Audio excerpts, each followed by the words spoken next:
Bismillah ar-Rahman ar-Rahim. In the name of Allah, the most compassionate, the most merciful.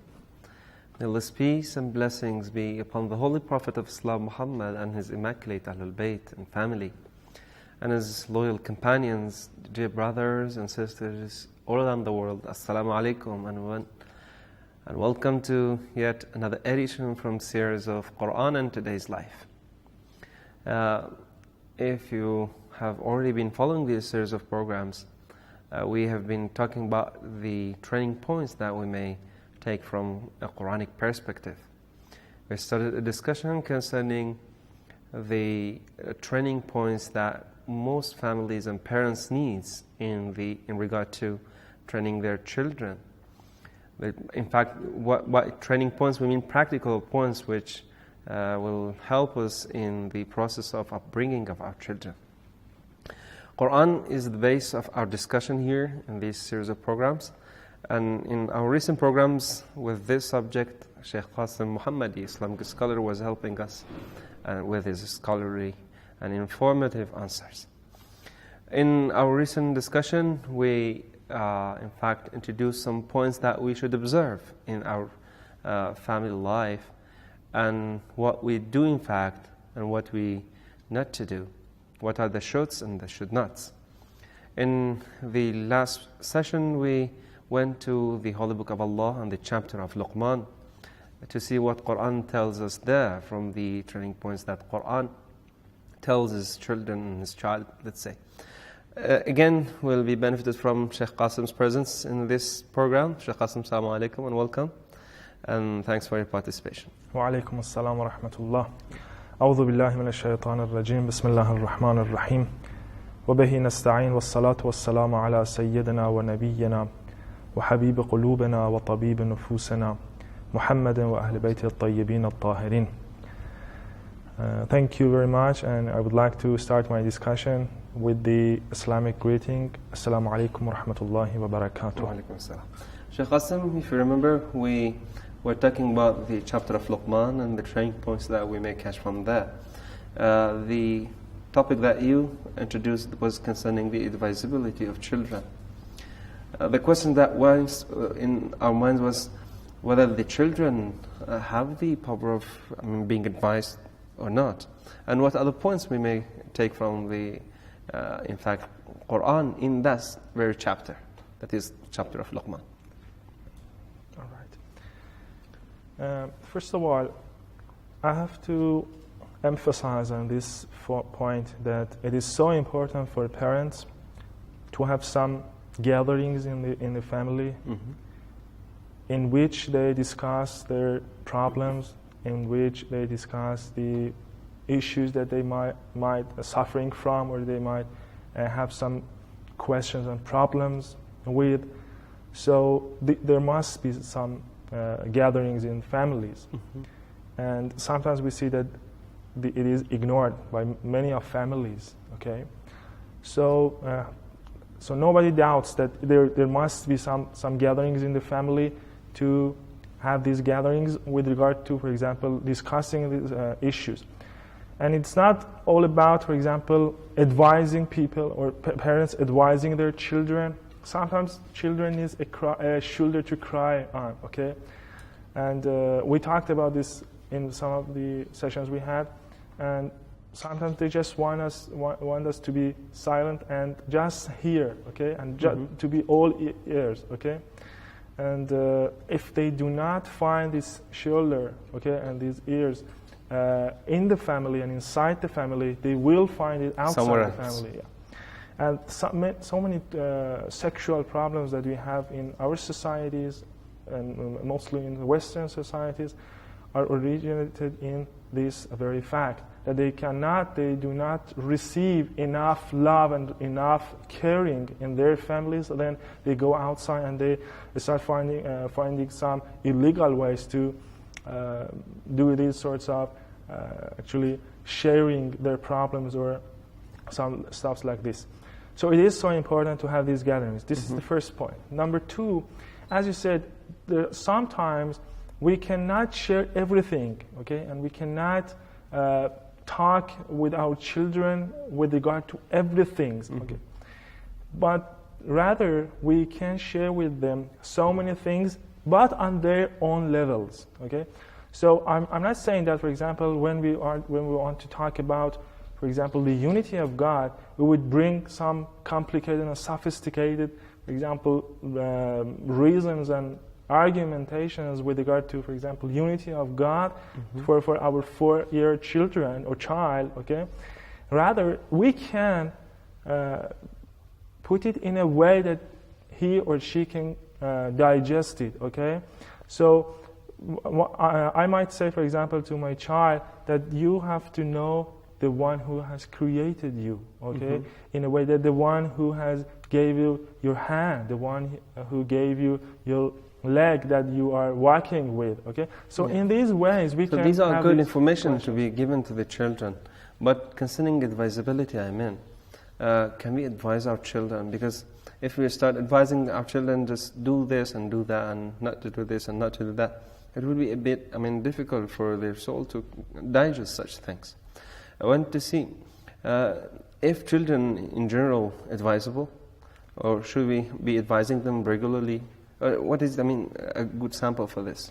As I said in one of the sessions we have to be both practicing, okay, and be advising practically, together with being advising verbally. So I do not agree with the ones who says we should not advise our children. It would, for example, harm their soul, or it would harm their personality. I do not agree with that, and I think that Allah subhanahu wa ta'ala and Quran does not agree with them. And and I have some proofs from the Holy Quran. One of the best proofs is this holy chapter, the Surah Luqman, that the person that I'm inshallah talking about him later, he starts talking with his child, his son, and start advising him, and not just saying, for example, I try to be a good parent, and I just try to act in a way that he would understand what he should do. So this proof of yours is justified by Quran, that we should advise our children. Yeah. And so this is in the chapter of Luqman. Before going to this chapter, I'd like to ask you to tell us some, let's say, a brief information concerning the characteristic of Luqman, whether he was a prophet or a nobleman or is a pious, or what is needed there. After that, we shall go in depth in the discussion of the advices that he made. But I'd like to ask you to have this answer of the question after a very short break. And you, respected viewers, please stay tuned. We'll be back in a few seconds.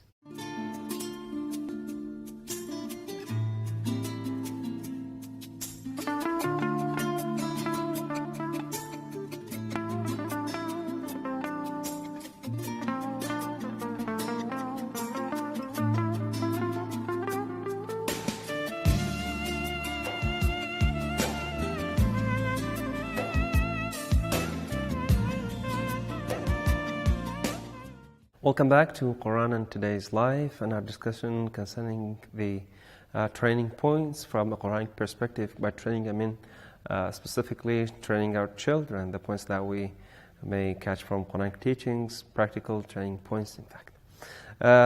We started discussing concerning the chapter of Luqman.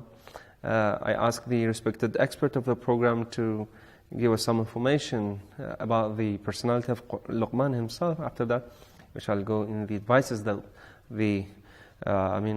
Luqman made in this chapter, and Allah justified and approved those advices because they have been presented in the Book of Allah and they have been given us as the guidelines. Shaykh Qasim, who was Luqman? I would like to refer for this point to one of the sayings of our Holy Prophet Muhammad sallallahu alaihi wasallam. He says, حقا أقول لم يكن لقمان نبيا ولكن كان عبدا كثير التفكر حسن اليقين أحب الله فأحبه ومن عليه بالحكمة.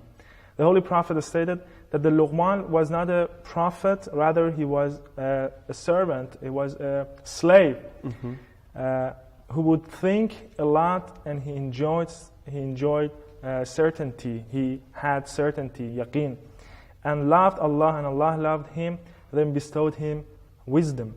It is mentioned in the history that Luqman was a black-skinned servant from north of Africa or somewhere in African countries. And he was a slave, he was sold into slavery. And he was So he was not a prophet. He was not a prophet. The Holy Prophet says that he was not a prophet, yet he was a very important person, and Allah subhanahu wa ta'ala. And one of the signs of his importance is that Allah subhanahu wa ta'ala named one of the surahs of Quran after him. Okay, so and this shows that he was a very important person. And Allah subhanahu wa ta'ala brings his advices in the Holy Quran to advise the humanity. It shows that he's a very significant person. Yeah. And it is mentioned that he aged a lot. He was a very he aged for many years. It is mentioned maybe more than 2,000 years. 2,000 years. 2,000 years. There are some disagreements and differentiations, but it is mentioned that he was. And he himself says that I was with 400 prophets and I served 400 prophets. MashaAllah. And many of the advices that he had he had taken those advices from those prophets that he was serving. And this is not the only advices that Luqman has in our tradition. There are plenty of advices that Luqman have, and maybe we can gather them in one volume, and it is very much. But interestingly, Allah subhanahu wa ta'ala retells us and quotes just about 10 of these advices that Luqman had for his children or his son. So it shows that these 10 points that are mentioned in the Holy Quran by actually quoting from Luqman are so important and bear a lot of importance in the eye of Allah subhanahu wa ta'ala. Okay. And this is for the personality of Luqman. And concerning the advices that Luqman gives to his children? Actually, there are, if I want to recap them in for example, just enumerate them, there are at least 10 points that Luqman gives to his son. And it starts with not associating anyone with Allah subhanahu wa ta'ala. And the second one, advising man about his parents. He starts talking about venerating parents. The third one, resurrection. The fourth one, establishing prayer. The fifth one, enjoying good and forbidding evil. And al-amr bil-ma'ruf and nahy al-munkar. The other one, practicing patience. Wasbir. He says wasbir. Do not humiliating others. And being moderate in life. And the last one, do not raise your voice. These are the... What does it mean, do not raise your inshallah, voice? we will talk about them. وَغْضُضْ مِنْ صَوْتِكَ. The last advice that Luqman has is وَغْضُضْ مِنْ صَوْتِكَ. Actually, these advices, as I said, from the aspect of form, or its form is important, together with the aspect of content. We have to take into consideration both forms of these advices and the content of these advices. I'm not going to go to details, because if I want, for example, talk about not associating any other person with Allah subhanahu wa ta'ala, I would talk about maybe 10, 20 sessions. Okay, so we do not have time to talk about them. So I just want to talk about the important points that we can understand from these verses. For training wise, okay, wise. So the first important point that we can take from this is that the point that I mentioned earlier, that the advising verbally is a good act to do for parents. It is not like that we should not advise our children verbally, okay? So it is a good act, yet the conditions of this advising has to be regarded and observed, okay? For example, the first, when Luqman starts his advises, he starts Ya Bunayya with this expression, Ya Bunayya, oh my dear beloved son, or my dear son, okay? It shows that when you want to start advising your child, okay, you have to in a very affectionate way. So you have to be so respectful for your child, so loving, okay? So this is the first thing, because we see sometimes that a parent or a father, a mother says that I have this responsibility to advise my child, and starts, for example, shouting at his son or girl, and start, God forbidden, swearing at them. This is not the way. It doesn't work. Allah subhanahu wa ta'ala is teaching us how to advise our children. Ya bunayya. Be so kind to your children and call them Ya bunayya, oh my dear son. And you have to keep it in this way only the time that you are advising your children. The second important point that could be taken from these verses overall is comprehensiveness. Yeah. These teachings or these pointers that are mentioned in these verses, or in maybe 5-6 verses, are so comprehensive. You know, we have in our Islamic teachings, we have 3 main divisions. The first one is the doctrines, okay, al-i'tiqadiyat. The second one is the rulings or injunctions, and the practical laws of Islam, the Sharia, if you will. And the third one, ethical issues. All these 3 parts are mentioned in all of these 10 advices. So the advices we have for our children must be comprehensive. And I read you the content of these, the not associating, and I'm not talking about actually the details of all of them, because I said that it might take a lot of time. Yeah, because I mean the purpose is to understand whether advice is approved here or justified by Allah, and if it is, how and where. So I think this comprehensiveness is so important. So if we are trying to advise our children, we have to be comprehensive. If I want to advise my child, and I want to sit together with him and start talking about, for example, Islam, I have to be comprehensive. I have to talk about all the aspects of religion. Not in one session. I do not mean that, for example, in one session or in one gathering or one sitting, you start talking 4 hours with your son and start boring them. No, it is not the case. Yet you have to be comprehensive. I mean, for example, if you started talking about Tawheed in this session with him, after that session, the other session that is coming, for example, and you want to get to sit together with your child, you start about prophethood, not Tawheed, just the Tawheed, okay? So you have to cover all the knowledges that are given by Allah subhanahu wa ta'ala in Islam. So this is the comprehensiveness. Thank you. So, not associating anyone with Allah, being, in fact, respectful to the children, and also resurrection, the day of resurrection, and the hereafter. Yeah, being comprehensive in the kind of advice that we are presenting are among the points that have been regarded in this Quranic chapter. Inshallah, we shall touch upon the other points after a very short break, if you don't mind. Okay, dear viewers, please do stay tuned. We'll be back after a few seconds.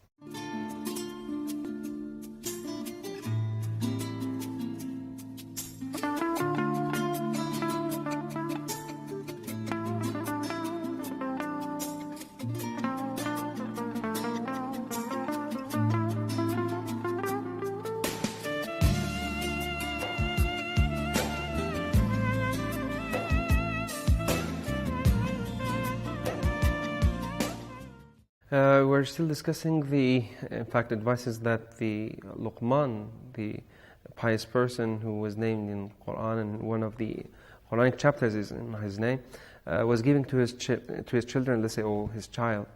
Among them, Shaykh Qasim enumerated some important ones, which was not associating anyone with God, and in fact being respectful to the people, to the parents, and also the kind of comprehensive advices that were very important, that should be regarded by parents also.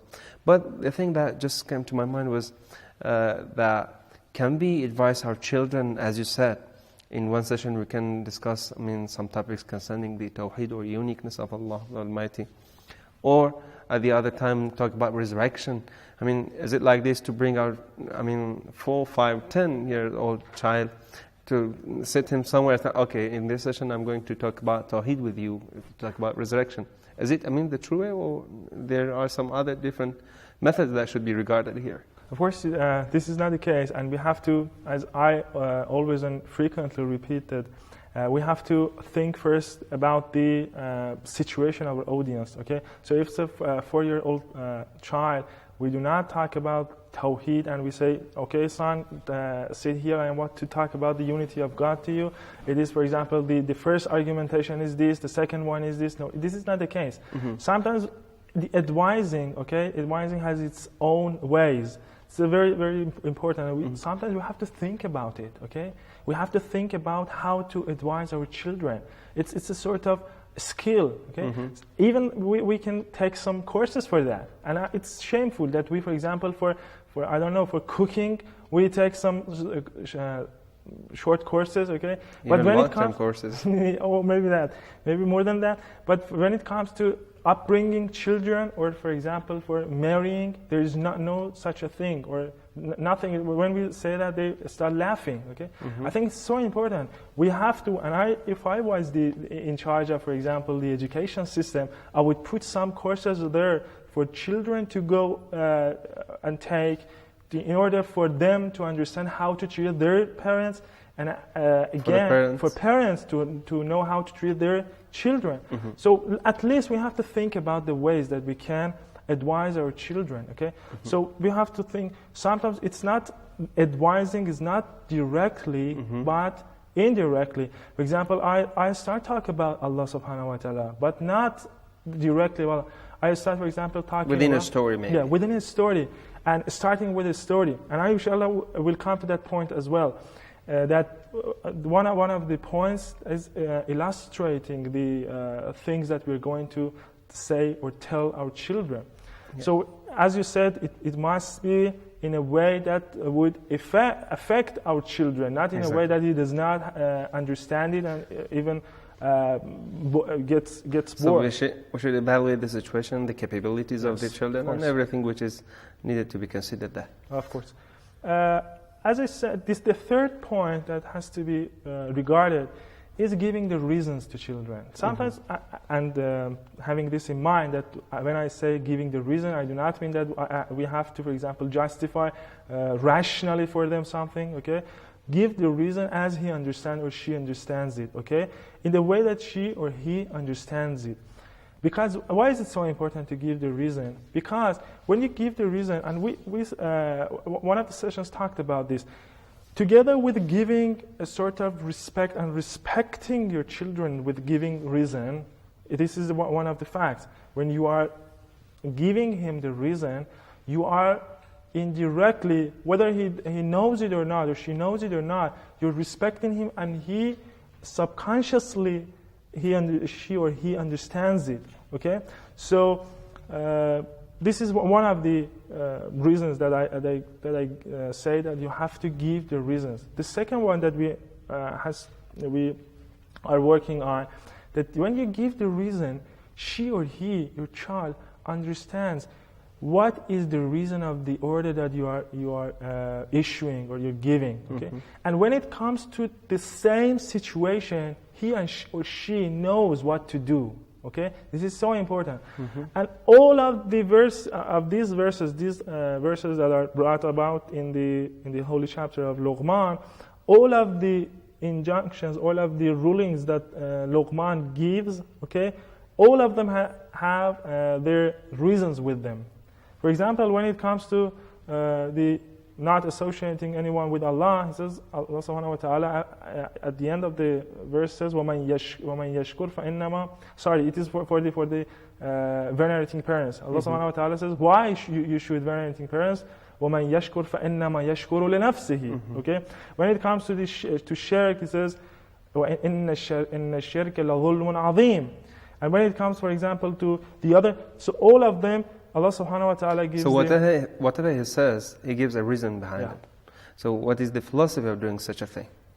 So again, I want to know, how should we teach complicated issues to our children while we are going to, in fact, tell them something about the concept of saying prayer? How can we teach them? How can we, in fact, tell them somehow to persuade them that prayer is good, and if you don't pray, you will find such punishment? what is the best way to, in fact, make, let's say, a 10-year-old child understandable? I think it brings me to the last point, and this is the illustrating things and advices for our children. Mm-hmm. That is a very important issue and point to make. Allah subhanahu wa ta'ala in these verses starts illustrating and giving some examples in order for the one who is listening and who is hearing these advices to comprehend them better and to be able to practicalize it in his or her life, okay? Mm-hmm. So giving examples and illustrations, okay, is so important. So when you are talking to your child, your, for example, 5-year-old child, you start talking about, as you said, you want to talk about salat, okay, or to talk about the importance prayer. of salat. And you start, for example, talking about respecting a person who gives you many things, okay? You say, oh son, if your friend gives you a lot of candies, what would you do? He says, I would thank him, or I would thank her.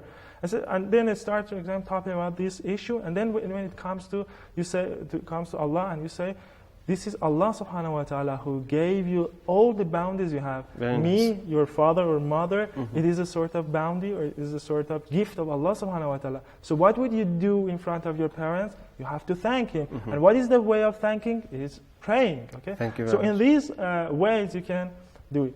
I think this is the last point that we have in this series with regard to training children.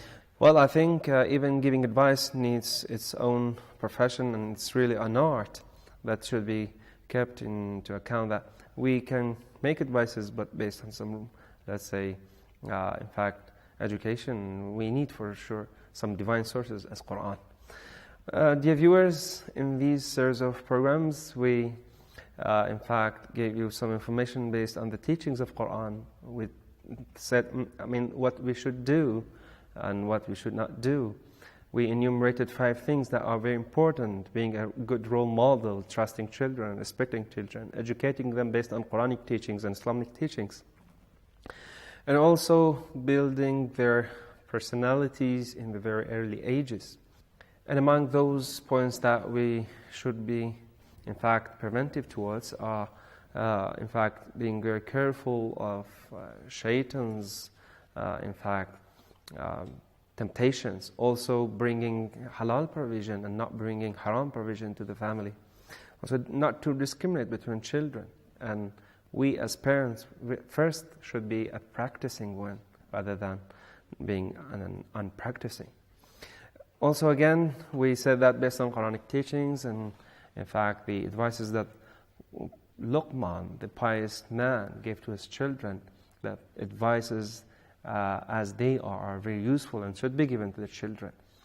Inshallah, Allah puts us among those who are benefited from the art of advices, and they are good to give advices to their children based on the divine sources, that is Quran and the teachings of Quran. We are done with this series of programs in this regard, inshallah, till our next session with another issue and concept from Quranic teachings. Assalamu alaikum wa rahmatullahi wa barakatuh.